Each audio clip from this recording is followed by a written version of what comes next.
Do you realize that the majority of us spend more time at work and with our work colleagues than we do with our own family? That's crazy, isn't it?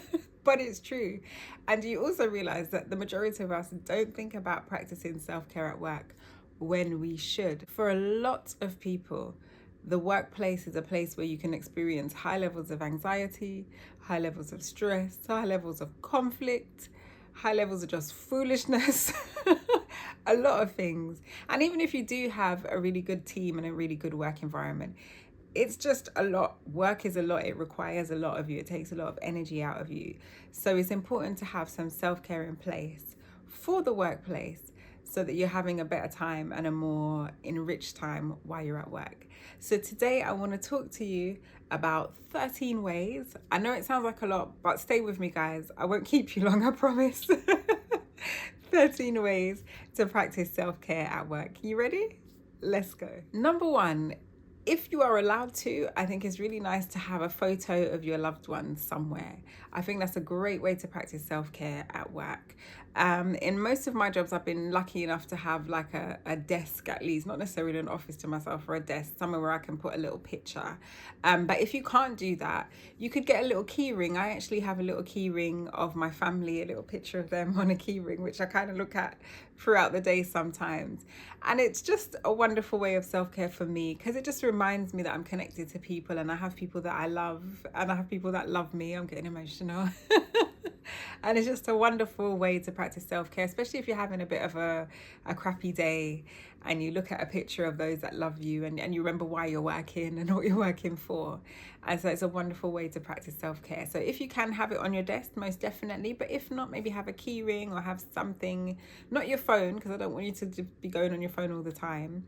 But something where you have a picture of your loved ones that you can look at throughout the day, a couple of times a day, or whenever you need to just remind you you're loved. Number two, if you are able to decorate or adorn your workspace in any way, then that's a great way to practice self-care. That could be having some plants. They could be real life plants. They could be plastic plants. Plastic plants for me because normal plants don't survive. I'm sorry.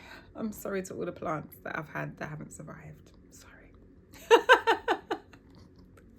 So normal plants or plastic plants if you're like me, or I don't know, like little ornaments or things. I mean, I know I have like a mood board, a little desk size mood board called the Daily Mood on my desk where you can flip and there's different faces to show you how you look. I mean, I've got 2 little bits of toast.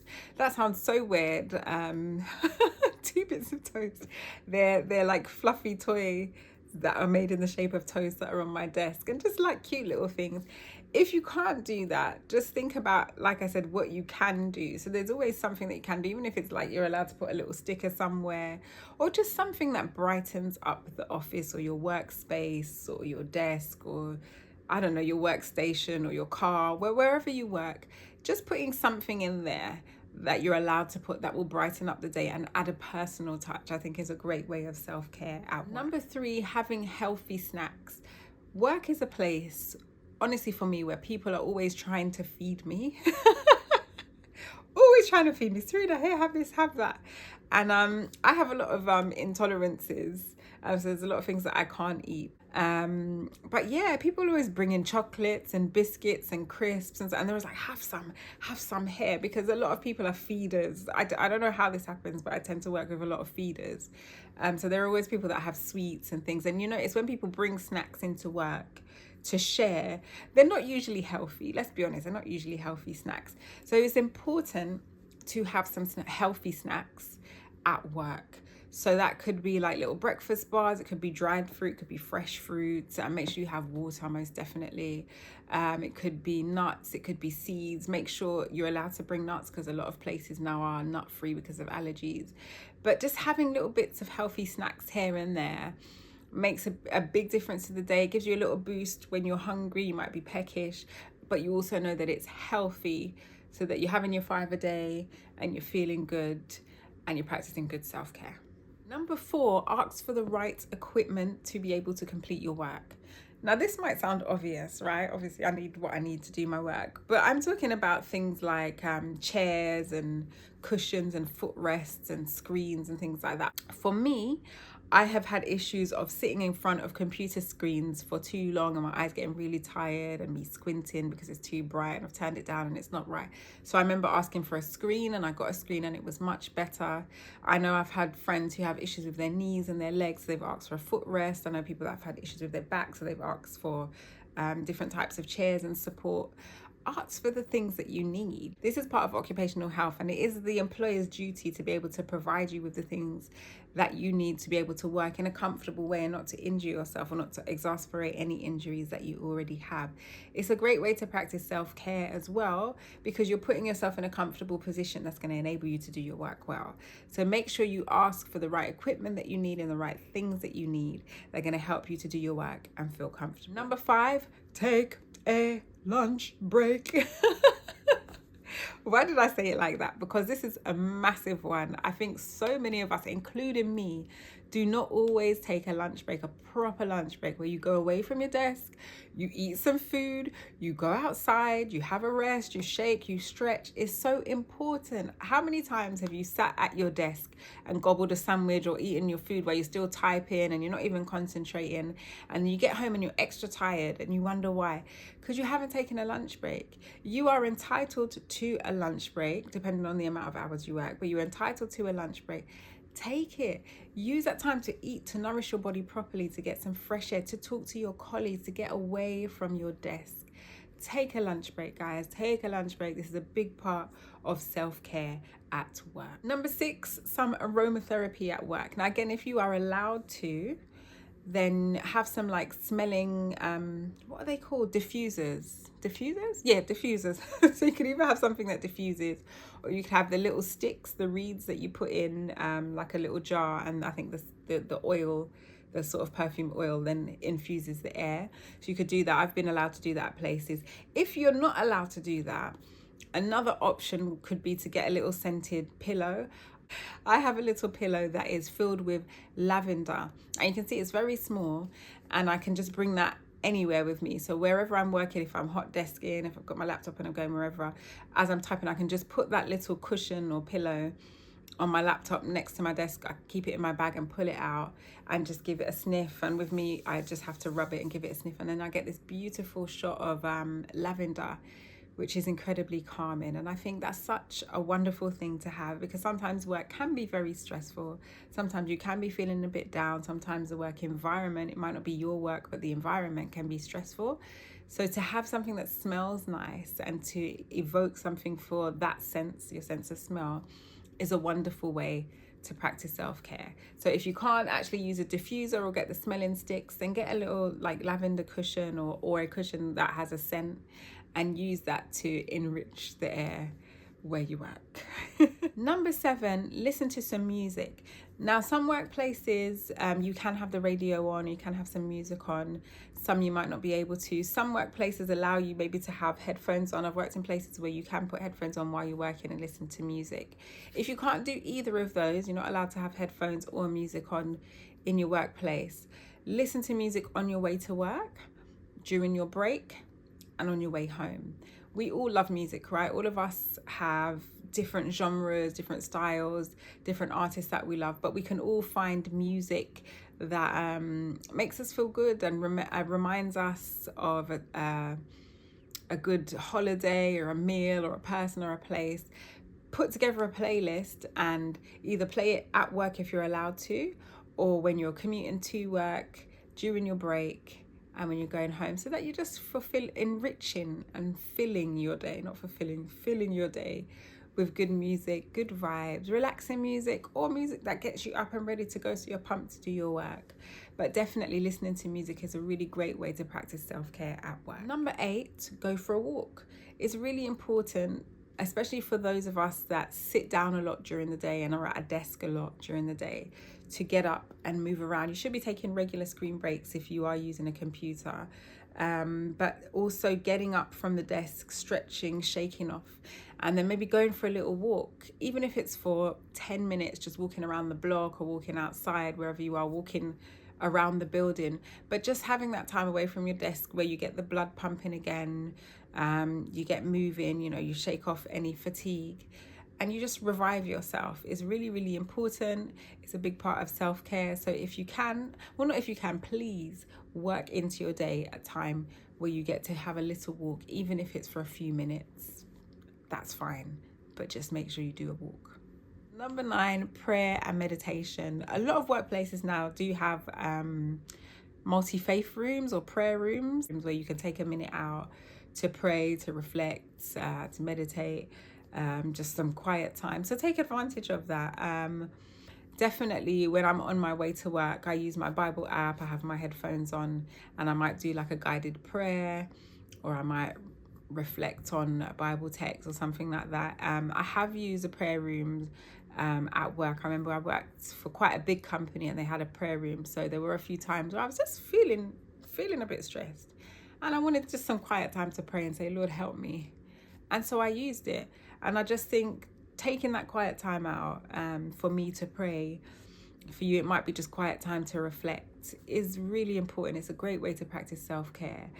So if you feel like, you know, you're having a bit of a stressful time, it's a bit too much, or if you're thankful for something and you just want to give God thanks, or you just again want to reflect and say, yeah, I'm thankful, take that time out to do that, because that's a really great way to practice self-care. Number 10, say no. Now some people might go, oh, I can't say no at work. You absolutely can. You absolutely can. It's about setting healthy work boundaries so that people don't take advantage of you, so that people don't overwork you, so that people do not give you work that is not your responsibility, that you're not supposed to be doing, and so that people just don't, you know, take you for granted. You can say no to things. It might not be an outright no, but it's how you do it. Thank you for asking me to do this, but my current workload's not going to allow me. Or if you're asking me to do this, what can I give up so that I have the time to do that? Or actually, thank you for thinking of me, but it's not really within my skill set. I think ABC would be more suitable. So you think of ways to say it, so you're not just saying no. But absolutely creating those healthy boundaries. You will always have people at work that take the mick, right? That take advantage, that don't do their work, that skive off, that try and get you to do their work. Set those boundaries. Set those boundaries. Let them get in trouble if they want to, but don't allow people to pull you into that and give you their work to do when it's not your responsibility. And then when your manager is asking you, where's your work? You haven't done it. So set healthy boundaries by saying no in constructive ways, but saying no so that you can practice good self-care and you're not overloaded with things that are not your responsibility. Number 11, keep your work area tidy. I think this is a massive part of self-care at work because it helps to reduce stress when things are tidy and neat and in order. You know where everything is. If somebody asks you for something, you can get it. If you need to do something, you have the space to be able to do that. I really do feel like when things are cluttered and messy, it has that cluttering effect on my mind anyway. So having a neat, tidy work environment and space and area that you work in is a great way to practice self-care, because it's just going to help you to be organized and feel less stressed because you have a clean and tidy space in which to work. Number 12, use your commute for self-care. So most of us commute for at least, I would say, 20 minutes. I know I'm assuming, but I would say just from me working over the years and talking to people, most of us have a commute of at least 20 minutes. Most of us much longer than that, but at least 20 minutes. Use those 20 minutes or more, or even if it's 5 or 10 minutes, use that commute time for self-care. Listen to a podcast on your way to work. Like I said before, sometimes I use the Bible app and I do like a guided prayer, or I listen to a devotional, or I listen to music, as I said before, or I might decide, let me walk part of the way instead of taking the bus. So maybe let me get off a bit early so that I get a bit of exercise, get a bit of oxygen flowing, get the blood pumping. But use that commute time wisely to practice self-care. And finally, number 13, stay hydrated. This is a massive one for me personally, but I know a lot of people just don't drink enough water at work. They're not hydrating themselves. I used to go through the day, I would bring just a 500ml bottle And I'd maybe drink that much water throughout the day, and I think, why do my eyes feel so dry? Why does my skin feel so dry? Why is my throat dry? Why do I find it hard to concentrate? Why am I feeling so tired? And part of that was because I was dehydrated. I wasn't drinking any water. It's not just about having endless cups of tea and coffee. It's really important to drink water throughout the day because it's going to help to hydrate you. It's going to help your skin. It's going to help with your concentration. It's going to help you feel refreshed. Just there's so many benefits. There's so many benefits to staying hydrated. I know for me, I forget to drink. So what's helped me is I've got this water bottle. I got this from Amazon. If you want to know, if you want the details, let me know in the comments, and then I will have a look back and find the link and put it in if you want. But this I find really useful because it's got the times. So it's on my desk, and then I'll look up and I'll think, oh my gosh, it's almost 10. Where's the times? Oh no, sorry. Oh no, it is. What am I doing? I'll look and I'll think, oh gosh, it's 9 and I've only drank that much. So let me have a little sip. Oh, it's 10 and whatnot. And I find, and this is a litre bottle, I find that by the end of the day, well, not even the end of the day, by what time do I think? By 1 o'clock, I've drank a litre of water. That blows my mind because I didn't even used to drink, I don't know, a quarter of a litre. So if you find it difficult, definitely get something like this bottle or something. Find something that's going to help you to stay on top of being hydrated. But make sure you stay hydrated. Work can be challenging, it can be physical, it can be mentally draining. So you need to keep hydrated so that you're feeling at your best and you can do a good job while you practice self-care at work. So there you have it, 13 ways to practice self-care at work. There are much more, but like I said, I don't want to make massively long videos because you probably won't watch it all. Let's be honest. And that's okay, I understand. But there you have it, 13 ways to practice self-care at work. If you've got any questions, any comments, leave them in the comment section below and I will respond. If you want to know where I got the bottle from, let me know and I'll find the link and put that in there. If you have any other ways that you practice self-care at work, let me know. Let's share these ways with our community so that we can all be looking after ourselves a lot better while we're at work. Guys, thank you for sticking with me. Thank you for staying to the end of the video. Make sure that you subscribe, give my video the thumbs up, and I will see you in the next video. Take care. God bless. Bye.